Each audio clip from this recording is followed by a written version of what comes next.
Welcome to the Human 5.0 Project, the podcast where we cut straight to the breakthroughs that matter, the show where science meets self-optimization. I'm your host, Ultimate Biohacker 10X, and here we break down the real research, real data, and real dosing behind modern biohacking, from compounds and peptides to techniques, devices, lifestyle strategies, and performance protocols. Most people jump in and jump out before they get the gold, so we're keeping it tight and delivering the essential insights you need without the fluff.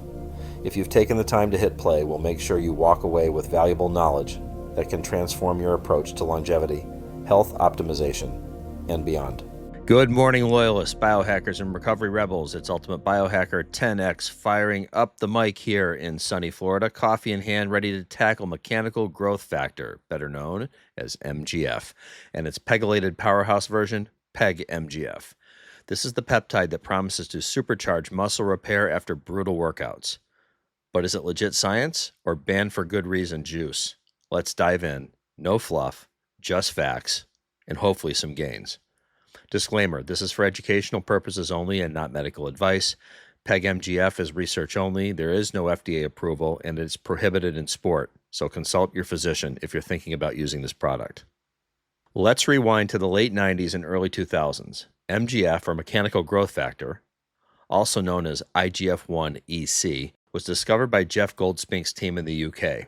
It's a splice variant of the IGF-1 gene expressed locally in muscle when you damage it. Think heavy lifting, intense training, or injury. Unlike circulating liver-produced IGF-1, MGF is your muscle's on-site repair signal. It activates satellite cells for repair and hypertrophy, delays senescence in muscle progenitors, and boosts stem cell fusion, basically waking dormant muscle stem cells to fix the damage and build more fiber. Native MGF is a sprinter. It has a half-life of just minutes before degrading. By attaching polyethylene glycol, or PEG, we create PEG-MGF. Half-life extended to hours or days. That means sustained satellite cell activation, better muscle fiber growth, reduced inflammation, and faster recovery. Preclinical studies, mostly animal models, show PEG-MGF accelerates repair post-damage, protects against atrophy, and may even support bone and tissue healing, making it far more practical than the native version. The data is still mostly preclinical, strong in mice and rabbits for muscle repair, bone defects, and even neuroprotection. Human studies? Sparse. No large randomized controlled trials in 2026 yet. There are some small exploratory ones on IGF-1 isoforms for aging muscle or injury, but nothing definitive. The UK pioneered this via Goldspink's work, and ongoing lab research continues in the US, Europe, and Asia on tissue regeneration. There are no approved clinical trials for PEG-MGF as a drug. It's experimental.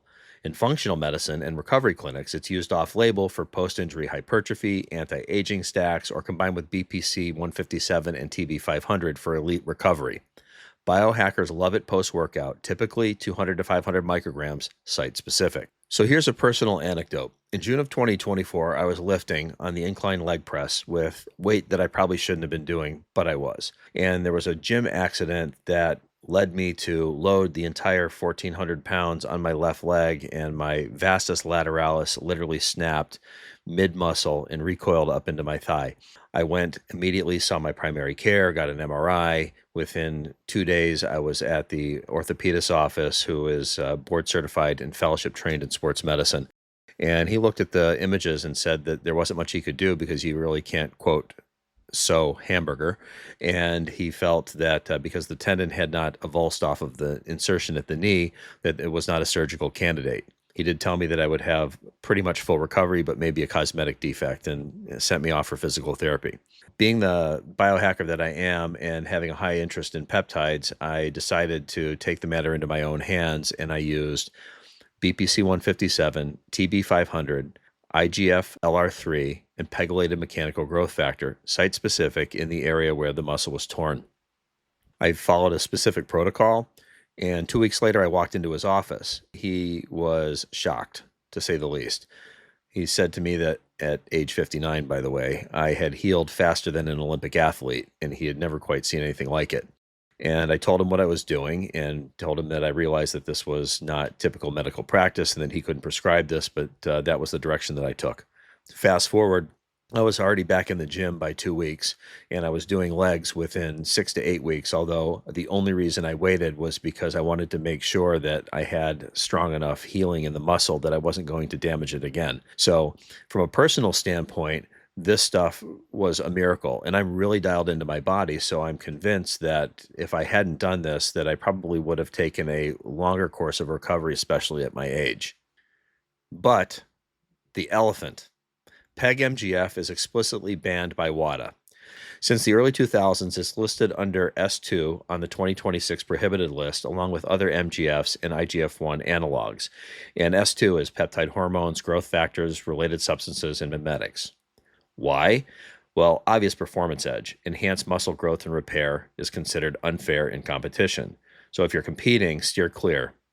This one's off limits.